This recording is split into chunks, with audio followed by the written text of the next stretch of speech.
Alô, você é concurseiro de todo o Brasil, é um prazer mais uma vez recebê-lo em nossa companhia. Seja bem-vindo, meu amigo, minha amiga, a este site de sucesso que vai fazer de você mais um dos nossos campeões. Sou o professor Jefferson Fial, professor de matemática e raciocínio lógico. E na aula de hoje, galera, dando continuidade aí ao nosso estudo de matemática voltada para concursos, nós vamos falar sobre o tema equação do primeiro grau. O tema equação do primeiro grau é o tema introdutório, onde nós iremos aprender aí não somente a conceituar e identificar uma equação no primeiro grau, como fazer a parte operacional, que é o objetivo maior, encontrar a variável presente nessa equação. E vamos um pouco mais além, porque o concurso em si ele vai problematizar a situação da equação do primeiro grau. Então, nós vamos ver problemas que envolvem a equação do primeiro grau, como que se transforma essa linguagem escrita numa linguagem matemática e, a partir desse momento, depois fazer a parte operacional. Tranquilo? Vem comigo aí, galera, vamos dar o pontapé inicial, falando, então, de equação do primeiro grau. Então, para a aula de hoje, gente, preparamos aí uma aulinha bem tranquila, bem legal, e nós vamos abordar os seguintes assuntos, ó. Então, como eu disse, a primeira parte é a parte introdutória, conhecer a equação. Depois a gente vai à parte operacional, vamos ver dois tipos, com e sem denominador. E, por último, fazer a resolução de problemas envolvendo a equação do primeiro grau. E, por último, resolver uma bateria de exercícios. Tranquilo? Então, para você aí que tem uma certa dificuldade nessa aplicação de resolução dessa equação, essa aula com certeza vai te ajudar muito, galera. Beleza? Vamos lá então, ó. Equação do primeiro grau, gente. Primeira parte é a parte conceitual. Professor, o que é uma equação do primeiro grau? Para a gente falar em equação do primeiro grau, a gente precisa primeiramente falar em sentença. Sentença é uma operação matemática, E essa operação pode ser uma adição, uma subtração, uma multiplicação, uma divisão. É uma operação matemática, então a gente chama de sentença matemática. A sentença matemática, ela pode ser aberta ou pode ser fechada. Quando que ela é aberta? Que é o caso que nós iremos estudar. Quando, para ser determinado o valor dessa sentença, é necessário, antes, nós identificarmos o valor da variável presente na sentença matemática. Ok? Beleza? Então, toda vez que eu tenho uma operação matemática, uma sentença, soma, subtração, multiplicação, e apresenta uma variável, eu tenho uma sentença matemática aberta. Tranquilo? Bom, e aonde entra o conceito de equação? A equação, ela é essa sentença matemática aberta, ou seja, uma operação matemática que contém uma variável, porém ela é expressa por um sinal de igualdade. Eu estou fazendo um comparativo. Por isso ela se torna equação. Então é uma sentença matemática expressa por um sinal de igualdade que apresenta a variável. Ou você diz que apresenta a variável ou diz simplesmente aberta. Beleza, professor, já sei o que é uma equação. Mas por que essa equação ela é chamada do primeiro grau? Bom, gente, é importante que a gente entenda o seguinte. Eu vou colocar aqui um exemplo de uma equação. Olha só, 3x mais 4. Aliás, de uma sentença. Vou colocar aqui como se fosse uma equação. 3x mais 4 igual a 1. Isso aqui é uma equação. Essa equação, ela é do primeiro grau, professor? É. O que define o grau de uma equação? O que define o grau é o maior expoente que a variável contém. Quem é a minha variável aqui? No caso, é a letra x. O maior expoente, que é o valor que vai aqui, como não apareceu nada, professor, se não aparecer nada, é porque é 1, ok? Ah, se apareceu nada é 0? Não, 0 tem que aparecer o 0, não é. Se não apareceu nada, é 1. Então, por isso, ela é do primeiro grau. Professor, se o maior expoente aqui fosse 2, aí a minha equação já passaria a ser do segundo grau. Se o maior expoente for 3, do terceiro grau, e assim por diante. Então, O grau de uma equação ou de uma sentença é definido pelo maior expoente que a letra, que a variável, que o termo desconhecido contém, pelo maior expoente, cujo coeficiente, que é o número que está junto com ele, for diferente de zero, ok? Então, esse carinha aqui, que é o 3, não pode ser zero, pode ser qualquer valor. Positivo, negativo, 66, tapa na orelha, beleza. Só não pode ser zero, ok?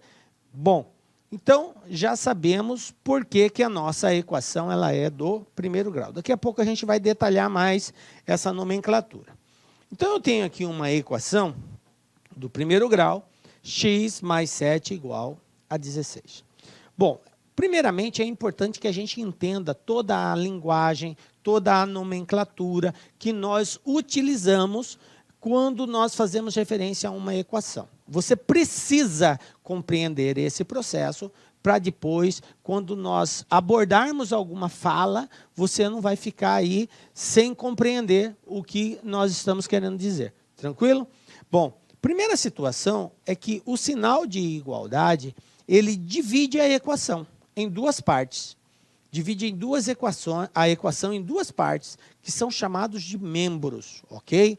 Então, eu tenho dois membros, um à esquerda e o outro à direita do sinal da igualdade. Então, na visão que você está tendo aí, o x mais 7 aqui seria o meu primeiro membro e o 16 seria o segundo membro. Beleza? Então, a primeira coisa que você tem que entender agora é que o sinal de igualdade faz essa divisão. Beleza. Uma outra coisa importante é nós entendermos o que é um conjunto universo. Veja bem, gente, no estudo e na resolução de equações do primeiro grau, não é muito incomum não aparecer situações como conjunto universo ou conjunto verdade, ok? Essa linguagem, essa termologia técnica, ela vai estar presente lá no concurso. Então, você precisa entender, quando o exercício fala de conjunto universo é uma coisa, quando ele fala em conjunto verdade é outra coisa, e a gente precisa deixar isso muito bem claro aqui, tranquilo? O que é um conjunto universo, gente? O conjunto universo é o conjunto que contém todos os valores que possam ser possivelmente solução para aquele problema. Veja bem, que seja uma possível solução, não que é uma solução. Mas a solução daquele problema vai estar dentro daquele conjunto de valores. Tipo, ó, tudo que está dentro desse quadro, dessa lousa, pode ser uma das soluções. Agora, qual é? Não sei ainda, mas tudo que está aqui é candidato a ser. Isso é conjunto universo. Beleza. E o que seria, então, um exemplo? Conjunto dos números naturais pares. Veja bem, a gente já viu no estudo de conjunto que os naturais são todos os inteiros positivos. Se eu falo conjunto dos números naturais pares, são todos os inteiros pares, e é infinito. Ok? Tudo que for inteiro e par é natural. Tranquilo? Beleza. Aliás, todo natural par vai ser um inteiro, 2, 4, 6, 8, 10 e assim vai. Tranquilo?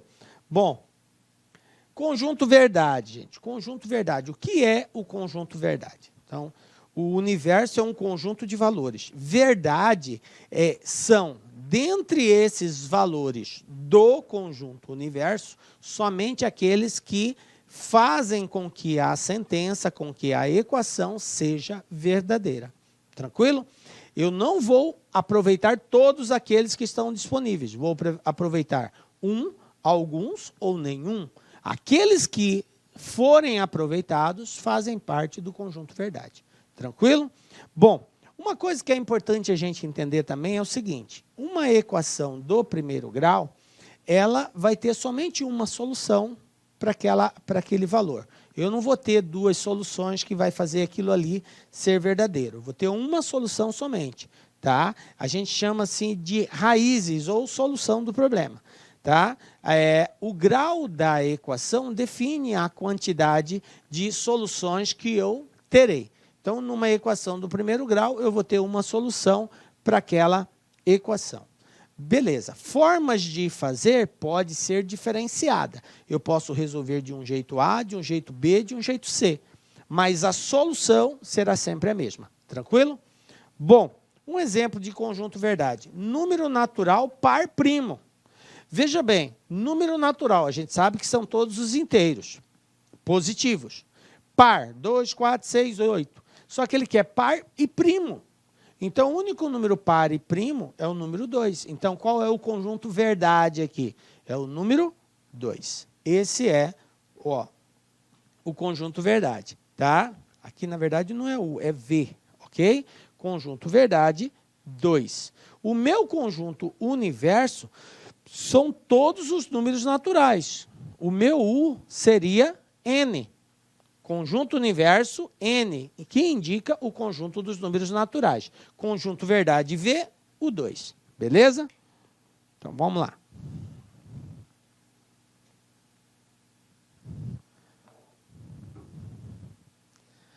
Bom, a gente já definiu o que é uma equação, né? Eu tenho aqui, então, uma equação do primeiro grau. Uma igualdade aqui, sentença matemática que apresenta uma variável. Beleza. Vamos entender agora o que é e o que não é a equação. Esse exemplo aqui é um exemplo de uma equação, certo? Agora eu vou mostrar uma outra situação que é uma sentença matemática expressa por um sinal de igualdade, porém ela não é uma equação, que é esse caso aqui. Tá? Para que você compreenda bem, isso é uma equação, isso não é uma equação. É uma sentença matemática? Sim, é uma sentença matemática, na qual eu conheço todos os seus valores. Por que não é equação? Porque não apresenta variável.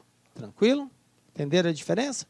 Beleza. Porque às vezes ocorre do aluno achar que isso aqui é uma equação, e não é. Tá? É uma sentença matemática, mas não pode ser tratada como equação. Bom, uma outra coisa importante é a gente entender o nome que nós damos a cada elemento que constitui essa equação.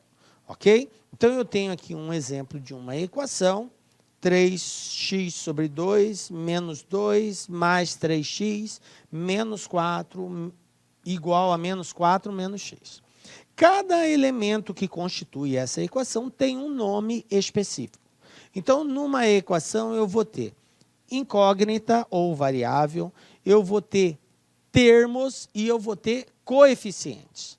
E eu preciso saber o que é um termo, o que é um coeficiente e o que é a variável. Beleza? Então, vamos destacar isso daqui. Então, eu tenho os dois membros, né? Primeiro membro e segundo membro. O que eu tenho aqui? Quem são os termos de uma equação? Todos os elementos que estão presentes numa equação, separados pelo sinal de mais ou de menos, de adição ou de subtração, eles constituem termos da equação. Então, quando eu falo termo, eu não necessariamente vou ter somente um elemento.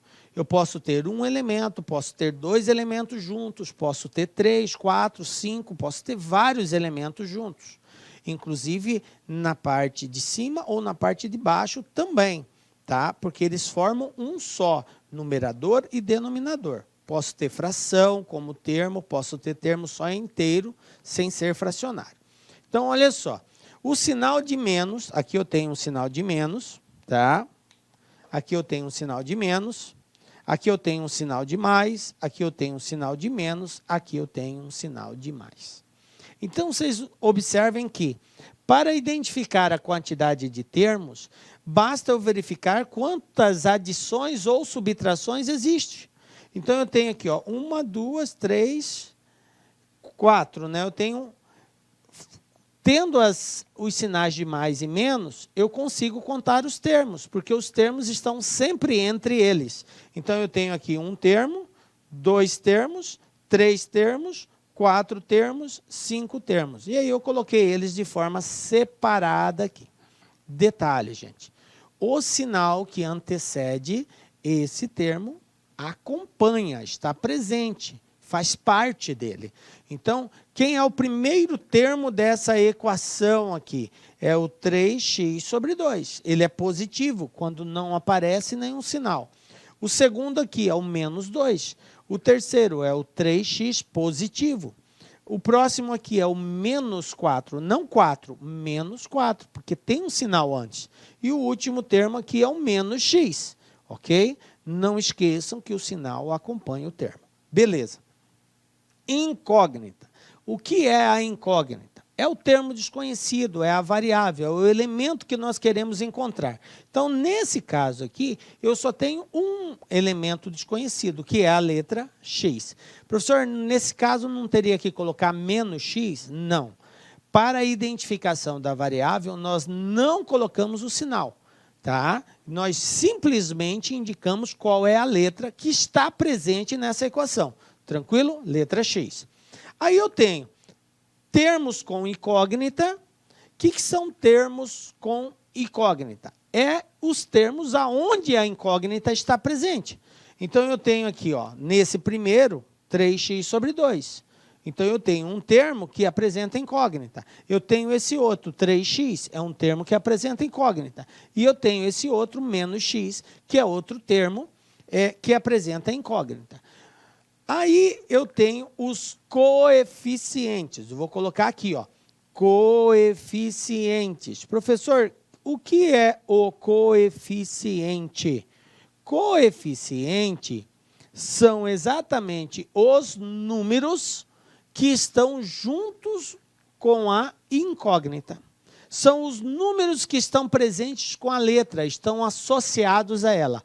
Então, nesse caso, eu tenho como coeficiente o 3x sobre 2, eu tenho o 3 sobre 2, isso aqui é um coeficiente, porque ele está presente com essa incógnita aqui, tá? Eu tenho o coeficiente dessa outra aqui, ó, é 3, porque o 3 está junto com esse x, e eu tenho o coeficiente dessa outra aqui, que é o menos 1, ok?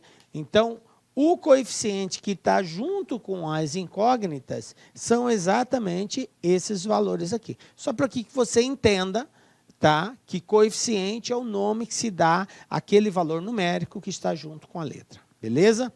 Bom, nós temos também os chamados termos independentes. O que são os termos independentes? Termos independentes são os valores presentes na equação que não estão juntos com a variável, que é o caso do menos 2 e do menos 4. Por isso, eu destaquei aqui, menos 2 e menos 4. Beleza? Então, olha só essa linguagem. Termos são separados por sinais de mais e menos, é fácil identificar. Incógnita é a letra desconhecida. Termos com incógnitas é um conjunto de letras e números, certo? Que vai estar presente na equação. Coeficiente é o nome que se dá ao número que está junto com essa letra. E termos independentes são os valores numéricos que não contêm a letra. Beleza? Bom, agora que a gente já está preparado para a compreensão dessa linguagem, vamos partir agora para o outro passo, que seria já a solução de uma equação. Certo? O que é solucionar uma equação? A gente já viu que uma equação é um desafio matemático onde nós temos que provar uma igualdade. Eu vou ter uma coisa igual a outra e vai apresentar uma variável.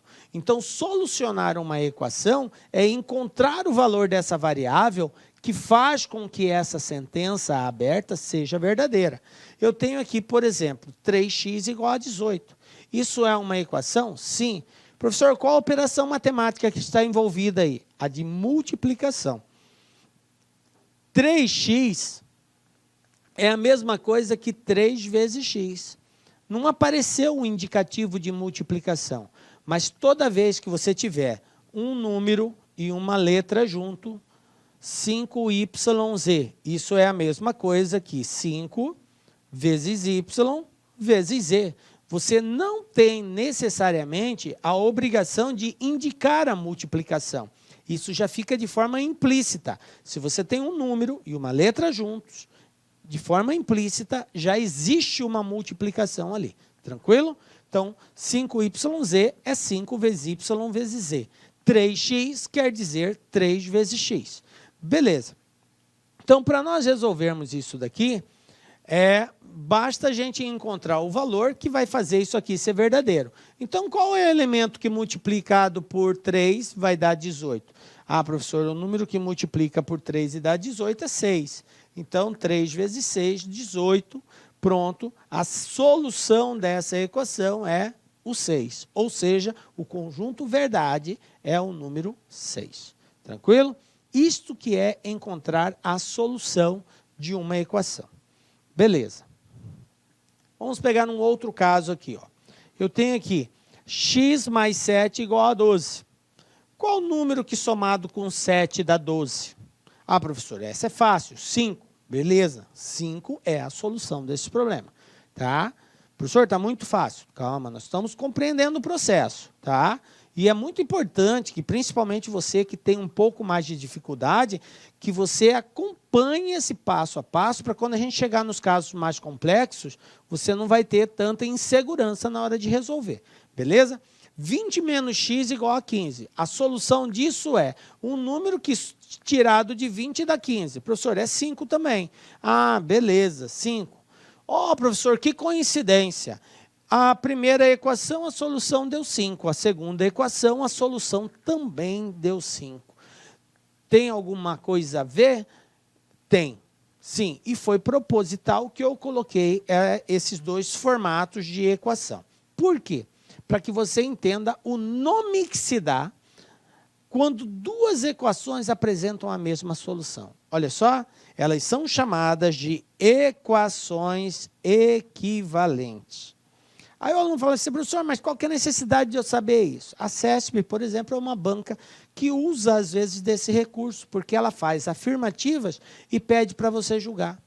E aí você pode estar, por exemplo, diante de uma situação onde ele apresenta duas equações e, no final, ele afirma que, que essas equações elas são equivalentes. Aí o aluno fica assim, bugado, com cara de bobo, não sei o que é isso, o que eu tenho que fazer aqui? Tenho que resolver as equações? Sim, você vai ter que resolver.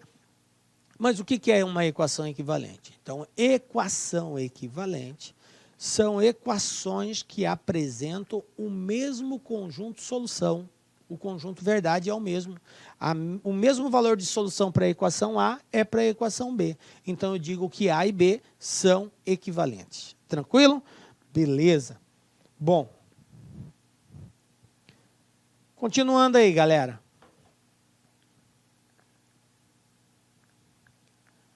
Bom, vamos ver agora situações onde nós temos uma equação para resolver e essa equação ela pode apresentar denominador ou não.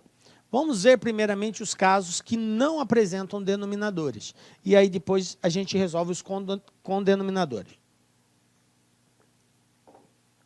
Veja bem, galera, ó, eu tenho 5x menos 6 igual a 3x mais 4. Então, o objetivo é resolver essa equação. A gente já viu que para resolver é encontrar o valor da variável que faz isso aqui ser verdadeiro. Agora a gente vai entrar num conjunto de regras, de procedimentos que têm que ser adotados para que a gente consiga chegar nesse conjunto de solução, ok? É muito comum, quando você aprendeu isso pela primeira vez, lá no ensino fundamental ainda, que foi o primeiro contato seu com uma equação do primeiro grau, a linguagem utilizada pelos professores é uma linguagem muito, digamos assim, popular, é uma linguagem que tecnicamente não é a comum, certo? Mas é uma linguagem que é compreensível, ok? Então, eu vou tentar abordar os dois tipos para que você consiga entender o que está acontecendo aqui. Por exemplo, eu disse para vocês que o sinal da igualdade,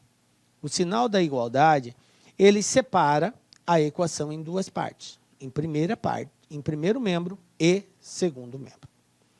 Uma coisa que tem que ficar claro, muito embora nós expressemos esse tipo de linguagem, mas na prática ela não existe, não é real, é que nenhum valor passa de um lado para o outro.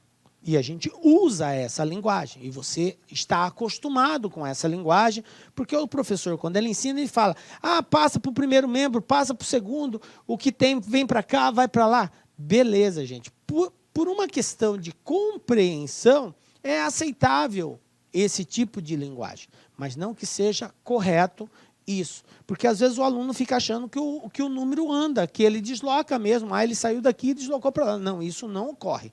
Tá? O número não caminha. Tranquilo? Ele permanece sempre na posição que ele está. O que nós vamos promover são operações matemáticas em ambos os lados da igualdade, tanto no primeiro membro quanto no segundo membro. É assim que é o procedimento. Tranquilo? Então, nós podemos, sem medo de errar, fazer qualquer operação matemática numa equação. Soma, subtração, multiplicação, divisão, potenciação, radiciação, ok? Nós podemos realizar diversas operações matemáticas numa equação, tá?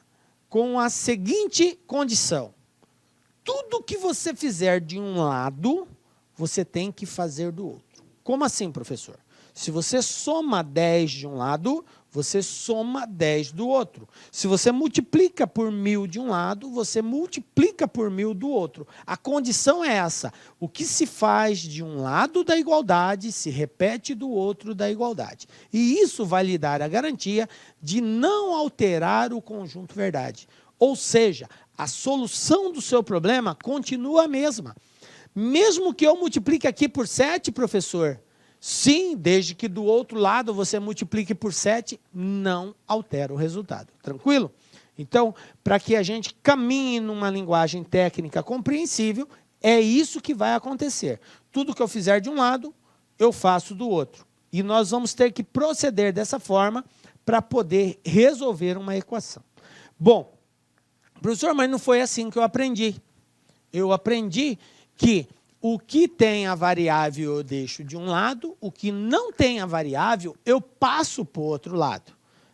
Beleza. Isso aí é aquele lance que eu fiz referência. É uma linguagem não tecnicamente correta, mas é uma linguagem que facilita a compreensão do procedimento e das metodologias que têm que ser usadas para resolver uma equação. Beleza? Então, podemos usar essa linguagem, professor? Podemos, mas agora com a consciência do que ocorre realmente. Beleza? Olha só, eu tenho 5x aqui e eu tenho 3x aqui. Para resolver a equação, nós temos que isolar a variável. O que é isolar a variável, professor? É deixar ela de um lado somente da igualdade. Eu não posso ter a variável no primeiro e ter a variável no segundo. Eu tenho que tê-la somente no primeiro ou somente no segundo. Professor, não tem que ser só no primeiro? Não. Pode ser num ou no outro. Isolar é deixá-la somente de um lado da igualdade. Qual? Não importa. Por questões, digamos assim, de costume, geralmente se deixa no primeiro membro, mas não é regra isso. Você deixa no qual você quiser. Ok? Mas nós vamos usar essa metodologia de deixar a variável, fazer com que ela permaneça sempre no primeiro lado, no primeiro membro da equação. Beleza? Bom, tecnicamente seria o seguinte: para que essa variável desapareça daqui, é 3x. Eu tenho que tirá-la daqui. Para tirar 3x, eu tenho que subtrair 3x. Por quê? Porque 3x menos 3x, isso dá o quê? Dá zero. Se dá zero, ela desaparece. Tranquilo? Então, é isso que nós vamos fazer. Para que essa variável desapareça, eu vou ter que subtrair 3x do lado direito da igualdade. Professor, mas como assim eu vou subtraindo? Eu não disse para vocês que nós podemos fazer qualquer operação matemática, desde que tudo que você fizer de um lado, você repita do outro? Beleza. Então, o que ocorre na prática é isso aqui, ó. 5x menos 6 igual 3x mais 4. Veja bem. ajeitar aqui. Igual 3x mais 4. O nosso objetivo aqui é duas coisas. Primeiro, eu tenho que isolar a variável. Então, eu tenho que trazê-la para um lado. E o que não tem a variável? Eu tenho que passar para o outro lado. Ela não vai poder ficar no mesmo lado da variável. Beleza. Então, aqui tem a variável. A maior variável é o 5, certo? 5x é maior que 3x. Então, eu vou permanecer desse lado. Beleza. Então, esse 3 vai ter que sumir daqui e esse 6 tem que sumir daqui. Para que esse 3 suma, eu vou ter que subtrair 3 desse lado. Mas espera aí, se eu subtrair 3 desse lado, eu tenho que subtrair 3 desse outro também. Então, ó, menos 3x, menos 3x de ambos os lados da igualdade. Tranquilo? Professor, mas e aí? Agora falta o 6. O 6 está do lado do esquerdo do primeiro membro. Ele não pode aqui. Então, eu tenho que desaparecer com ele. Se eu tenho menos 6, para desaparecer, eu tenho que somar com 6. Porque menos 6 mais 6 é 0. Então, ou seja, para que esse 6 desapareça daqui, eu tenho que somar 6. Mas se eu somei 6 do lado esquerdo, eu tenho que somar 6 do lado direito. Tranquilo? Viram o que eu fiz aí? Então, esse é o procedimento. Agora, gente, acontece uma mágica fenomenal. Se eu tenho 3 positivo e 3 negativo, um elimina o outro.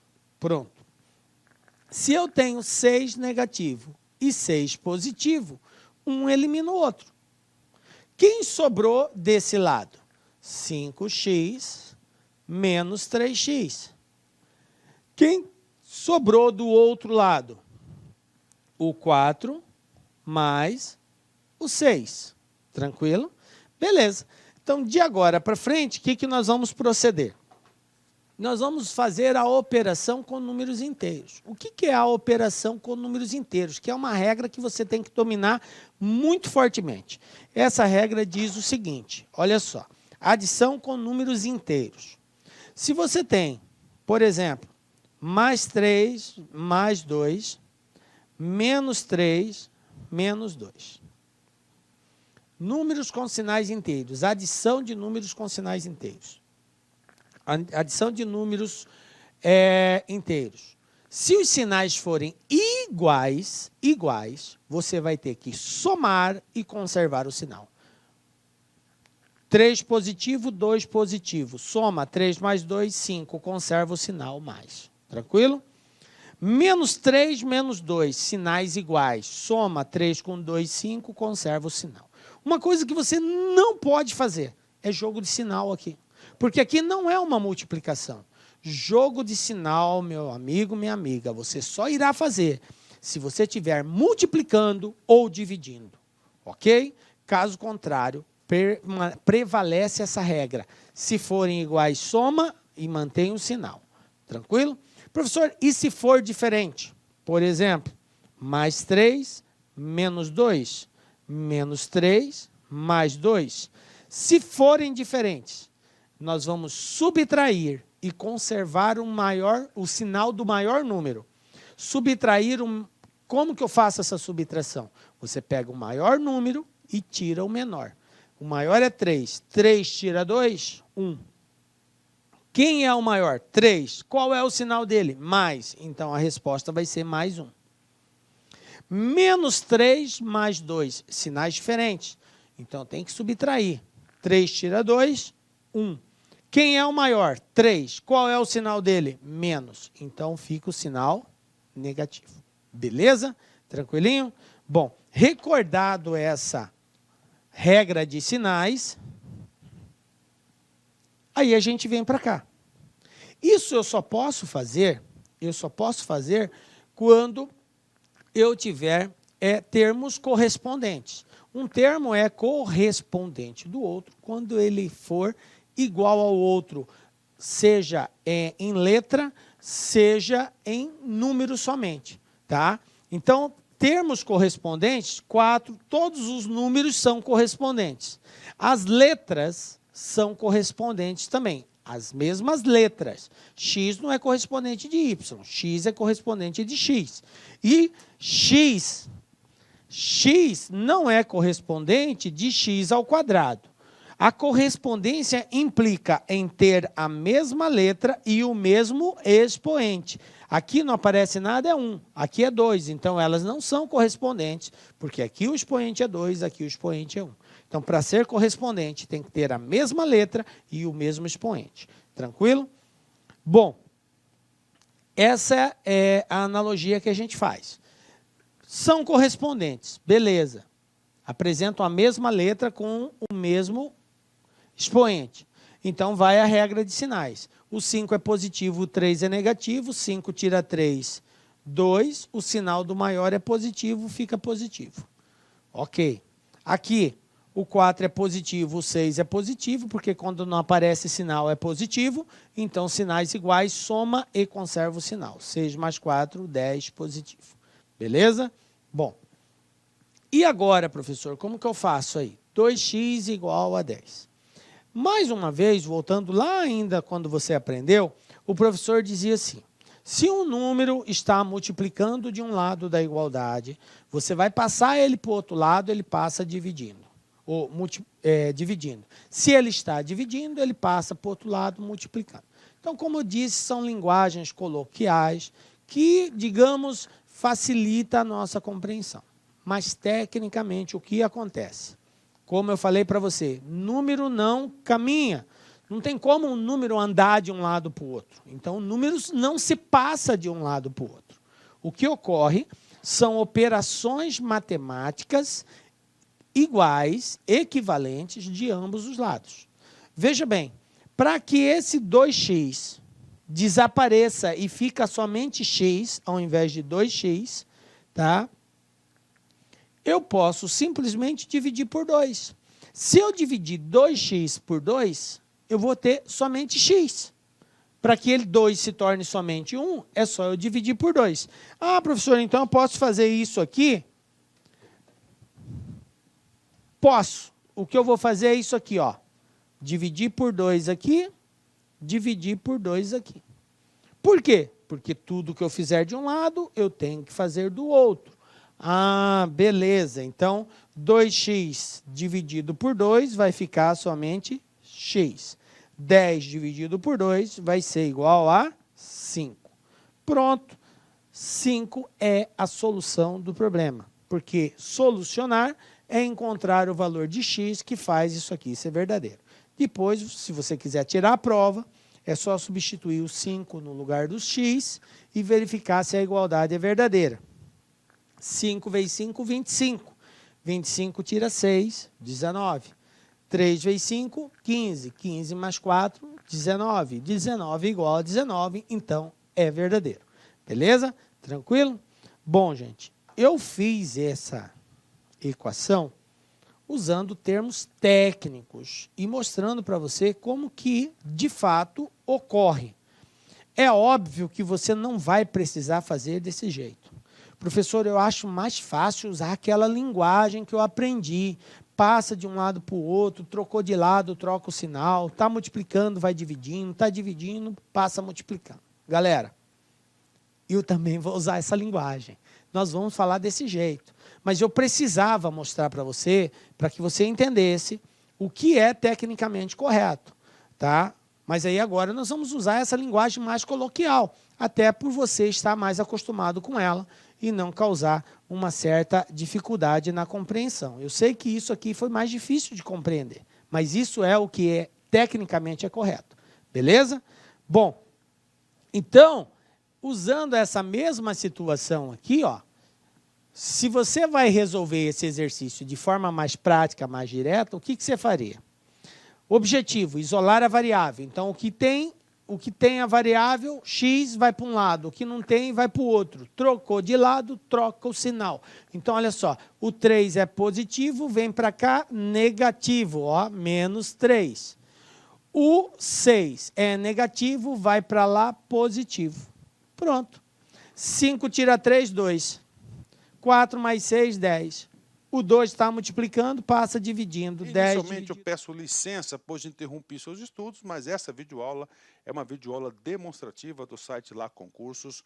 Nós aqui da Lá Concursos preparamos um curso completaço, ponto a ponto do edital, para atender o certame da PM de São Paulo de 2023, 2.700 vagas. Papo reto contigo, se você estudar pelo nosso material, eu tenho certeza absoluta que você vai conseguir adquirir o conhecimento necessário e suficiente para ser aprovado nesse concurso. Não é papo de vendedor. Professor, qual que é o valor do investimento? Apenas 10 parcelinhas aí de R$20, ou seja, está acesso, qualquer um tem acesso a esse investimento e pode estudar com excelência, com qualidade aqui na Lá Concurso. Eu sou o professor Lac, especialista em concurso público, concurseiro profissional. Eu faço disso a minha vida. Somente ano passado fui aprovado em 11 concursos públicos e eu estou aqui para te ajudar nessa caminhada. Nós aqui da Lá Concurso, nós temos duas opções. Tem essa opção EAD, que são videoaulas gravadas em estúdio profissional, e nós temos também a opção presencial com transmissão ao vivo.